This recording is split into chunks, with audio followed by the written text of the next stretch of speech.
douleur chronique, en fait, en kinésiologie, on peut amener un petit plus de ce côté-là. Donc, on est formé pour outiller les gens, les aider à mieux gérer leur douleur. Parce qu'en fait, comme on l'a vu, la douleur chronique avec le petit cercle vicieux tout à l'heure, les gens ont tendance à moins bouger, à être moins actifs, donc à être beaucoup déconditionnés. Et souvent, avec le déconditionnement, ça va un petit peu amplifier, si on veut, les symptômes de douleur. La personne est moins en forme, elle bouge moins, elle va bouger un petit peu, comment dire, tout proche, du fait que sa masse musculaire n'est plus là pour la soutenir, pour faire les mouvements adéquatement. Donc, la personne-là va tomber plus à risque encore d'augmenter ses douleurs. Alors, le but du kinésiologue, c'est d'essayer d'aller justement rechercher cette masse musculaire-là pour que la personne puisse reprendre ses activités, diminuer ses douleurs également. Et le fait aussi d'activer les articulations, ça va permettre à la classe qui a été blessée, donc d'avoir une réoxygénation des tissus, d'activer justement la circulation sanguine pour que les nutriments puissent bien circuler dans cette zone-là. Donc, c'est un petit peu notre rôle dans tout ça. Donc, une fois que la personne a, par exemple, eu son diagnostic de douleur chronique, à ce moment-là, on peut venir l'aider à gérer tout ça ou à adapter ses activités en fonction des douleurs qu'elle va ressentir au quotidien. Donc, une personne qui était avec des problématiques de douleur chronique, bien sûr, il faut avant tout avoir une idée de ce que c'est. Il faut évaluer de qu'est-ce qu'il y a. Donc, quand on évalue la douleur d'une personne, on veut bien sûr, oui, évaluer la douleur, mais également le concept de santé globale. Donc, tout ce qui entoure également la personne. Donc, je vais en reparler un petit peu plus loin dans la prochaine diapositive.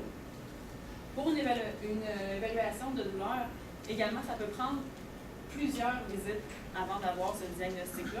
Comme on l'a vu, c'est des douleurs qui perdurent pendant au moins plus de 3 mois.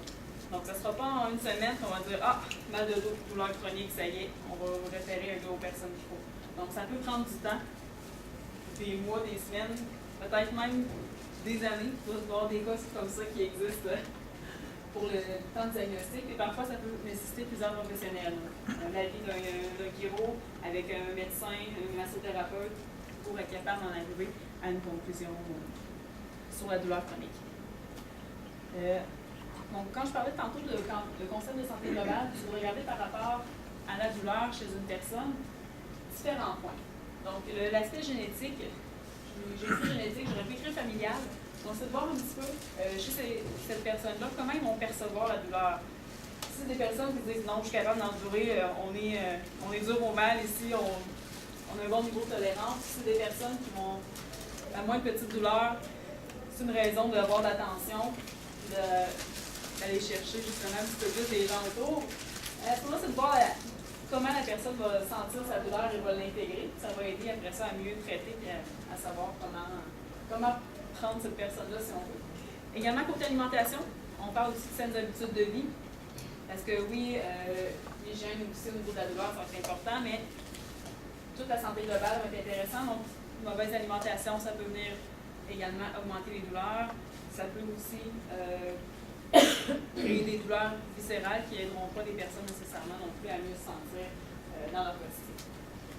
Côté stress, vous douterez sûrement que ce n'est pas sûrement positif d'avoir trop de stress au quotidien. Donc, le stress va venir exacerber les douleurs. Donc, plus stressé, plus de tension musculaire, plus de raideur, on peut venir augmenter les douleurs avec les niveaux de cortisol élevés et les hormones aussi qui sont déclenchées lors de stress plus intense. Côté mouvement, vous êtes capable de dire que si une personne ne bouge pas assez, donc oui, il y a des conditionnements toujours qui vont s'en suivre, mais également le manque de mouvement peut amener une certaine rigidité au niveau de l'articulation et aussitôt que la personne va vouloir réessayer de bouger, ça va être raide, ça va créer de la douleur et on va tomber dans le cercle vicieux de manque de mouvement si on veut d'une activité physique.